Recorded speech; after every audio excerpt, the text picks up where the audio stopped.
Welcome to my channel.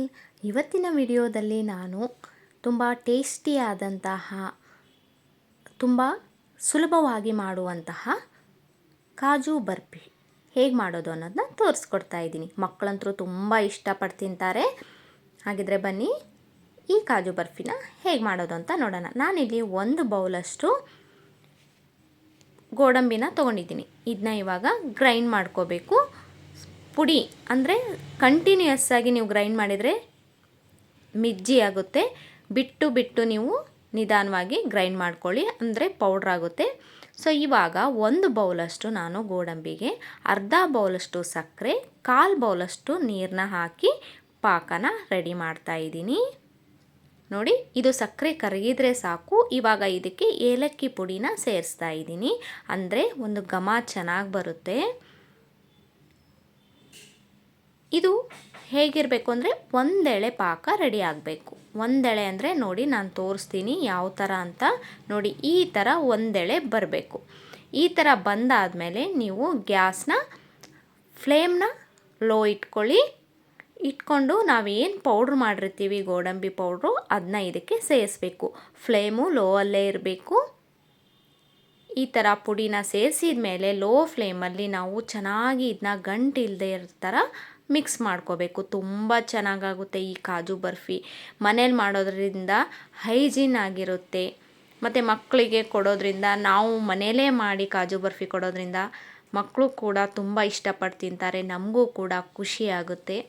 ಮತ್ತು ಇದಕ್ಕೆ ತುಂಬ ಏನು ಟೈಮ್ ಬೇಕಾಗೋದಿಲ್ಲ, ತುಂಬ ಪದಾರ್ಥಗಳು ಬೇಕಾಗೋದಿಲ್ಲ. ನೀವೇ ನೋಡ್ಬೋದು.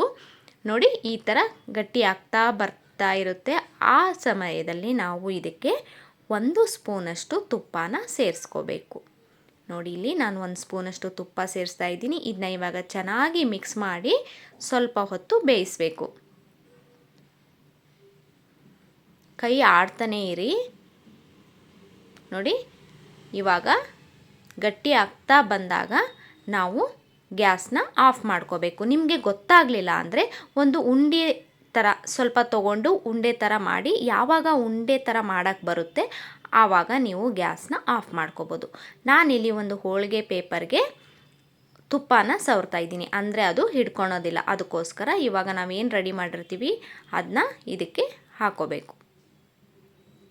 ನೋಡಿ, ನೀಟಾಗಿ ಎಲ್ಲನೂ ಹಾಕ್ಕೊಂಡು ನಾವಿಲ್ಲಿ ನಾದ್ಕೋಬೇಕಾಗುತ್ತೆ. ಇದನ್ನ ನಾದೋದು ಅಂದರೆ ತುಂಬ ಏನಲ್ಲ, ಚಪಾತಿ ಹಿಟ್ಟು ನಾದ್ತೀವಲ್ಲ ಆ ಥರ ಎಲ್ಲ. ನೋಡ್ಬೋದು, ನಾನಿಲ್ಲಿ ತೋರಿಸ್ತಾ ಇದ್ದೀನಿ ನಿಮಗೆ. ಬಿಸಿ ಇರೋದ್ರಿಂದ ನಾನಿಲ್ಲಿ ಪೇಪರಲ್ಲೇ ಈ ಥರ ಮಾಡ್ತಾಯಿದ್ದೀನಿ. ಜಸ್ಟ್ ಈ ಥರ ಮಾಡಿದರೆ ಸಾಕು. ನೋಡಿ, ಗಟ್ಟಿ ಆಗ್ತಾ ಬರುತ್ತೆ. ನಿಮಗೇನಾದರೂ ಇದು ತೆಳುವಾಯಿತು ಅನಿಸಿದರೆ ಭಯ ಪಡೋ ಅವಶ್ಯಕತೆ ಇರೋದಿಲ್ಲ. ನೋಡಿ, ನಾನು ಮಾಡಿರೋದು ತುಂಬ ಗಟ್ಟಿಯಾಗಿಲ್ಲ, ಅದಕ್ಕೋಸ್ಕರ ನಾನಿಲ್ಲಿ ಕೈಯಲ್ಲೇ ತಡ್ತಾಯಿದ್ದೀನಿ. ತುಂಬ ಗಟ್ಟಿ ಬಂತು ಅಂದರೆ ನಾವು ಲತ್ಗಣಿಯಲ್ಲಿ ಲಟ್ಸ್ಕೋಬೋದು, ಲಟ್ಟಣಿಗೆ ಇರುತ್ತಲ್ವ ಅದರಲ್ಲಿ ಲಟ್ಸ್ಕೋಬೋದು. ಬಟ್ ನಾನಿಲ್ಲಿ ಸ್ವಲ್ಪ ತೆಳುವಾಗಿರೋದ್ರಿಂದ ಕೈಯಲ್ಲೇ ಈ ಥರ ಮಾಡ್ಕೋತಾ ಇದ್ದೀನಿ. ಈಗ ಇದಕ್ಕೆ ಸಿಲ್ವರ್ ಪೇಪರ್ನ ಅಂಟಿಸ್ತಾ ಇದ್ದೀನಿ. ನಿಮ್ಮ ಮನೇಲಿ ಸಿಲ್ವರ್ ಪೇಪರ್ ಇದ್ದರೆ ಅಂಟಿಸಿ, ಇಲ್ಲ ಅಂದರೆ ಇಲ್ಲ. ಇದು ಅಮೆಜಾನು, ಫ್ಲಿಪ್ಕಾರ್ಟಲ್ಲಿ ನಿಮಗೆ ಸಿಗುತ್ತೆ. ಬೇಕಂದರೆ ತರಿಸಿ ಇಟ್ಕೊಂಡು ಆಮೇಲೆ ಈ ಥರ ಬರ್ಫಿನ ನೀವು ಮಾಡ್ಕೋಬೋದು.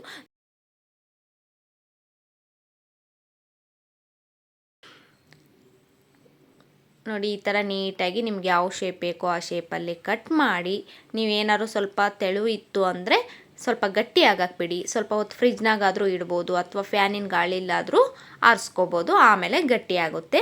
ಭಯ ಪಡೋ ಅವಶ್ಯಕತೆ ಏನಿಲ್ಲ. ಏನಪ್ಪ ತೆಳ್ಳಗಾಗಿ ಹೋಗೋಯ್ತು, ಕೆಟ್ಟೋಯ್ತು ಅಂತ ಏನು ಭಯ ಪಡಬೇಡಿ. ಗಟ್ಟಿಯಾಗುತ್ತೆ, ಸ್ವಲ್ಪ ಟೈಮ್ ತೊಗೊಳುತ್ತೆ ಅಷ್ಟೇ.